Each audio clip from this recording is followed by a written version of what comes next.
बादल बरसता है तो धरती खिल जाती है।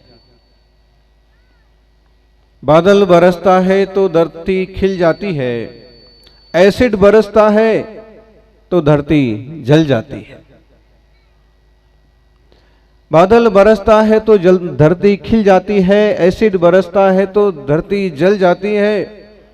दुनिया की आस करने से कुछ नहीं मिलता, गुरु कृपा बरसे तो जिंदगी फल जाती है, जिंदगी बदल जाती है। हमारा जीवन उसका उदाहरण है। गुरु कृपा से जिंदगी बदल जाती है। जिसने गुरु का इशारा समझा माना वो निहाल हो गया, और जिसने ज्यादा दादागिरी दिखाई वो कंगाल हो गया। क्योंकि निस्वार्थी गुरु को, तपस्वी को तुमसे लेना देना कुछ नहीं है। समाज के हित में, धर्मायतनों के हित में, गांव के हित में, देश के हित में जो कुछ होता है वो बोलते हैं। आपके आत्म के हित में क्या है वो समझाते हैं। मानो तुम्हारा भला हो, न मानो बुरा बोलेंगे नहीं। होगा बुरे काम का बुरा नतीजा होता है। इसलिए इन सुअवसरों का शुभ लाभ लेना चाहिए। और प्रबुद्ध गुरु के सामने बहुत ज्यादा होशियार नहीं बनना चाहिए, क्योंकि हमने सुना है यहां कुछ ज्यादा समझदार लोग भी रहते हैं। होना चाहिए, फिर भी गुरु गुरु होते हैं। और फिर हमारा तो अलग ही मामला है ना। कल भी कहा था कि जब हम बोलते हैं तो सिर्फ हम नहीं बोलते हैं, और जब हम इशारा करते हैं तो सिर्फ हम इशारा नहीं करते हैं।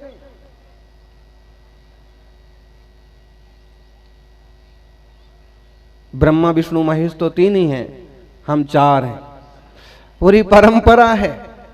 अंकलिकार आचार्य आदि सागर महाराज, जिनकी 7-7 दिन की महान उपासों की साधना, और 8वें दिन भी केवल एक वस्तु का आहार। आचार्य महावीर कीर्ति महाराज निमित्त ज्ञान शिरोमणि, जो पशु पंछियों की भाषा भी जानते थे।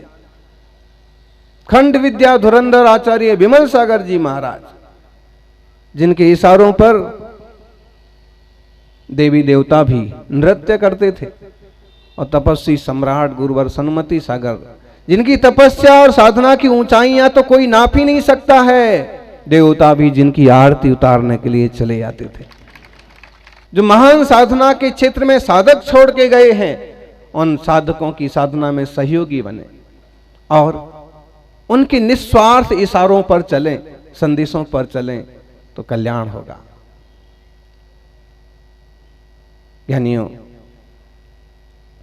संपत्ति तिजोरी को पुष्ट करती है, लेकिन इंसान समझता है कि संपत्ति से मैं पुष्ट हो गया, शरीर पुष्ट होता है। समझदार लोग संपत्ति से सद्धर्म करते हैं, ना समझ लोग संपत्ति पाके अहंकार करते हैं। संपत्ति तिजोरी को पुष्ट करती है, सुरमा आंखों को पुष्ट करता है। संपत्ति तिजोरी को पुष्ट करती है, सुरमा आंखों को पुष्ट करता है। बादाम का हलवा, बादाम शरीर को पुष्ट करता है। ख्याति अहंकार को पुष्ट करती है। ख्याति जितनी बढ़ती है ना लोगों की, कई बार उतने ज्यादा अहंकारी हो जाते हैं।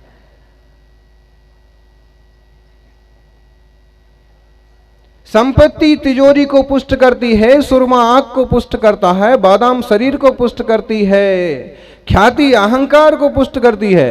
किंतु इससे शांति और समाधि मिलने की कोई गारंटी नहीं है। इनसे शांति और समाधि मिलने की कोई गारंटी नहीं है। मैत्री भाव से पुष्ट हृदय, पवित्रता से पुष्ट अंतःकरण, सरलता से पुष्ट मन, शांति और समाधि का कारण जरूर बनता है, इसकी गारंटी है।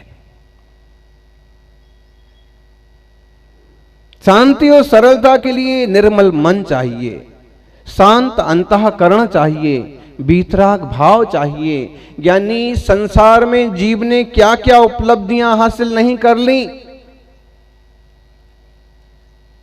कौन कौन से पद प्रतिष्ठा नहीं पा लिए, और कितने धनिक नहीं बन गए, और कितने संपत्तिवान नहीं बन चुके, लेकिन हाथ क्या आया,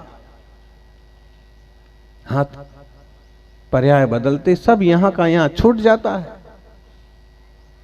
जिन जिन चीजों पर अहंकार करते हैं वो चीजें चीजें की जगह रहती हैं। अहंकार हमारे लिए नुकसान में कारण बनता है। बोलो तो, देखो तो, इस कलयुग का योग देखिए कि जिनालय जिन धर्म के धर्म और आत्म कल्याण के साधन लोगों की कसाय पुष्टि के साधन बन रहे हैं।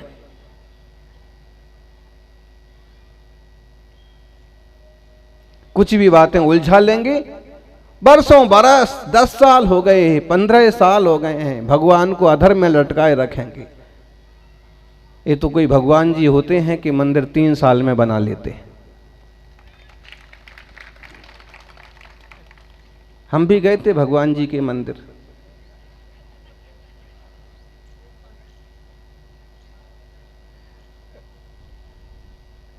ये कोई भाग्यवान होते हैं जो जिनालयों जिन बिंबों के प्रति पूर्ण समर्पण के साथ, सरलता और श्रद्धा के साथ सेवा और कार्य करते हैं, महान विभूतियां अर्जित करते हैं।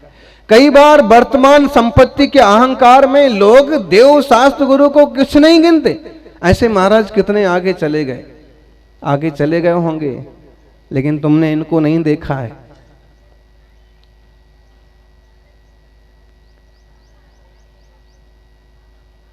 इस मुगालते में नहीं रहना कि हमारे पास टनाटन है तो हम किसी को भी खनाखन कर देंगे।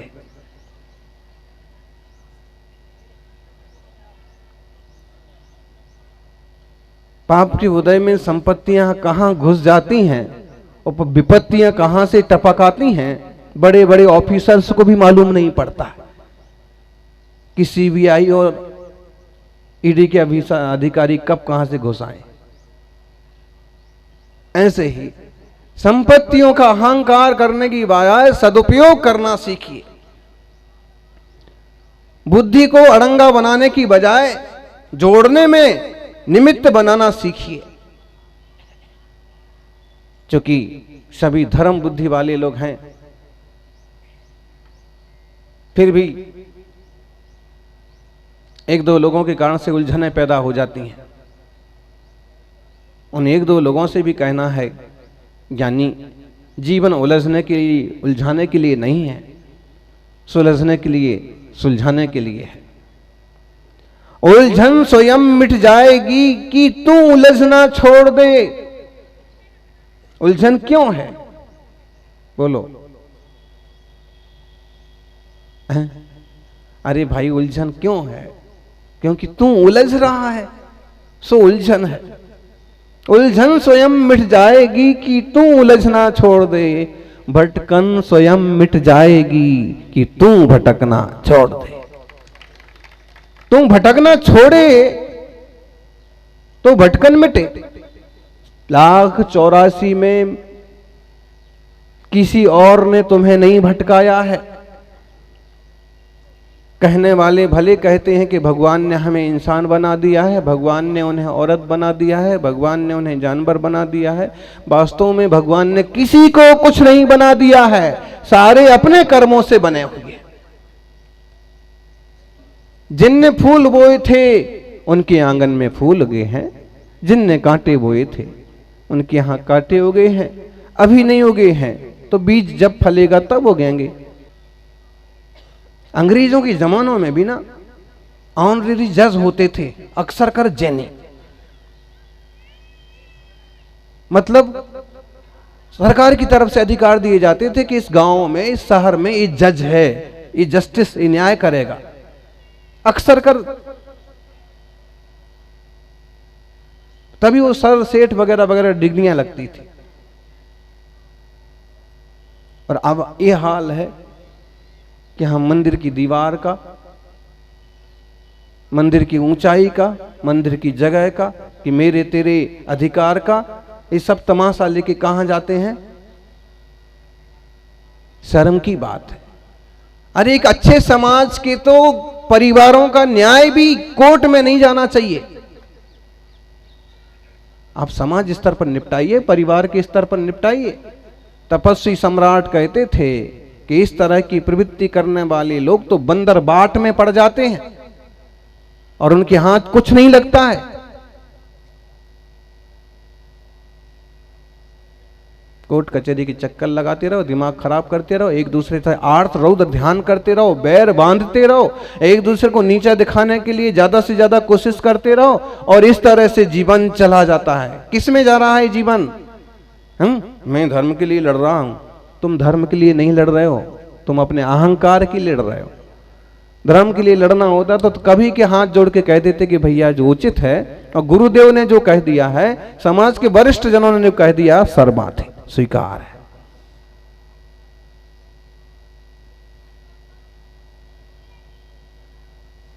संकल्प करना चाहिए एक एक परिवार को कि हमारे घर के झगड़े झांसे भी न्याय में नहीं जाएंगे, कोर्ट में नहीं जाएंगे।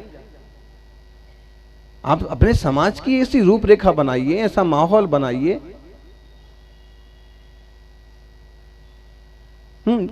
जैनों में जब सुनते ना कभी कि अमुक परिवार में किसी ने आत्महत्या कर ली, तो अभी आश्चर्य होता है कि क्या बेवकूफ़ी है, जिसको शुरू से जिनवाणी की घुट्टी पिलाई जा रही है, जिसको मनुष्य की कीमत, मनुष्य पर्याय की कीमत क्या है समझाया जा रहा है, जिसको व्रत संयम और मुनिराजों का सानिध्य मिला है, ऐसे बेवकूफ उस समाज में निकलते। और कभी ऐसा सुनते हैं कि उनने अपनी बहू को सताया, कि उनने हथियार उठाया, तो अभी आश्चर्य होता है बेमतलब के लिए। और फिर कभी ऐसा सुनने में आता कि बेटा भागा, कि बेटी भागी, कि छोरी ने नाक कटाई। अरे जहां छोटी छोटी भाई की आरिकाएं होती हैं, वहां की छोरियों को इतनी अक्कल नहीं है कि जो महाव्रत ले सकती हैं, तपस्या कर सकती हैं। हम अणुव्रत लेकर के तो जैन धर्म का पालन कर ही सकते हैं। विषय भोगों के पीछे, जिस चाय के पीछे दौड़ पड़े। और जब ये भी सुनते हैं कि जैनियों के कोर्ट में केस लटके पड़े हैं, बरसों से इनका भाई का, समाज का बैर चल रहा है। भाई जिनवाणी की तरफ से दिखाए तो ये सब आश्चर्य की बातें हैं, क्योंकि ऐसी बेवकूफियां तो बेवकूफ लोगों में होती हैं। समझदार सज्जनों और जैनों में तो शायद कभी इतिहास में हुआ हो, इस कलयुग की देन है अथवा लोगों के कसायों की देन है। क्योंकि मुझे अपने गुरुदेव की भक्ति में ही कुछ बातें कहना है, दोपहर को कह लेंगे। अभी विषय जो आ गया है इसी को थोड़ा और समझ लें। इससे, इस तरह के विचारों से, इस तरह के परिणामों से आर्त ध्यान हो रहा है, रौद्र ध्यान हो रहा है, और परिमोक्ष हेतु धर्म और शुक्ल ध्यान तो मोक्ष के कारण है, आत्मशुद्धि के कारण है, जीव को स्वर्ग के रास्ते ले जाने वाले हैं। लेकिन आर्त रौद्र ध्यान संसार के ही कारण है। मतलब ये होता है कि कभी कभी इन राग देश मोह के प्रपंच में लोग इतने खतरनाक ढंग से डूब जाते हैं कि नरक गति का भी, त्रियंश गति का भी आश्रय बंद कर लेते हैं।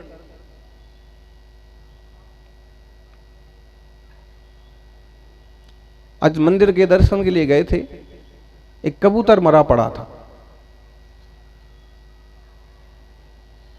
चूंकि कहीं से घुस गया होगा, कांच में से बाहर कैसे निकलना, रास्ता किधर से नहीं समझा होगा, या फिर किसी बिजली के वगैरह के चक्कर में आ गया होगा, जो भी है। तिर्यंश पर्याय की इस असहाय दशा का कभी विचार करो।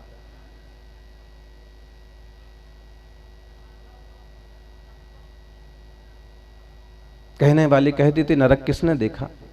सर्वज्ञ भगवान ने देखा है। हमारी इस जीव ने भी बहुत बार देखा है लेकिन हमें तो कल की ही बात याद नहीं है कि शाम को क्या कहा था, सुबह क्या कहा था, तो हमें पिछले जन्म की बात कौन सी याद रहने वाली। तो हमें खुद को याद नहीं है, तो प्रभु ने जो कहा है, सर्वज्ञ ने जो कहा है, सर्वदर्शी ने जो कहा है, निस्वार्थी ने जो कहा है, वीतरागी ने जो कहा है, उसको मानने में तकलीफ क्या है।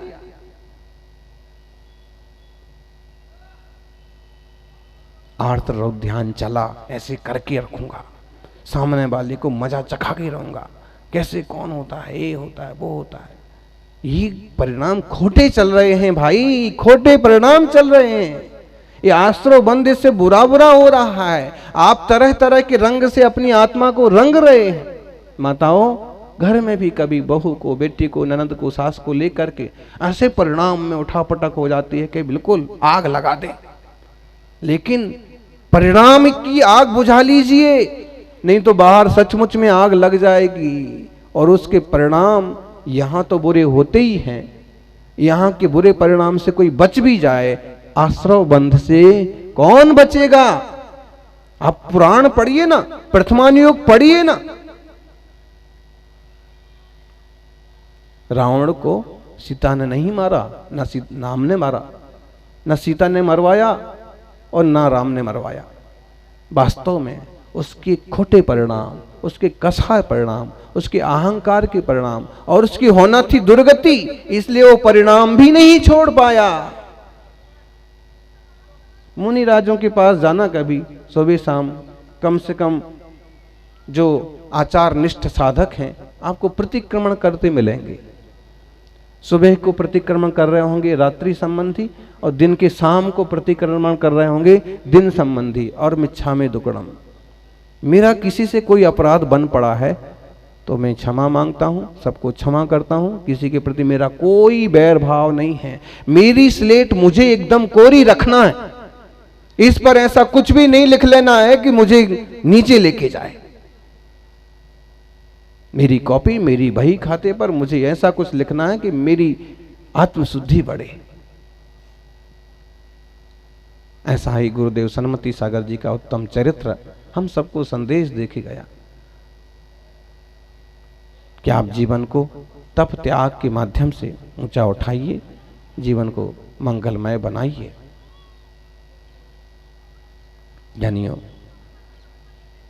कभी कोई बात चुभ जाए तो उसको समझ लेना, उसके हिसाब से अपने जीवन को आगे बढ़ाने की कोशिश करना।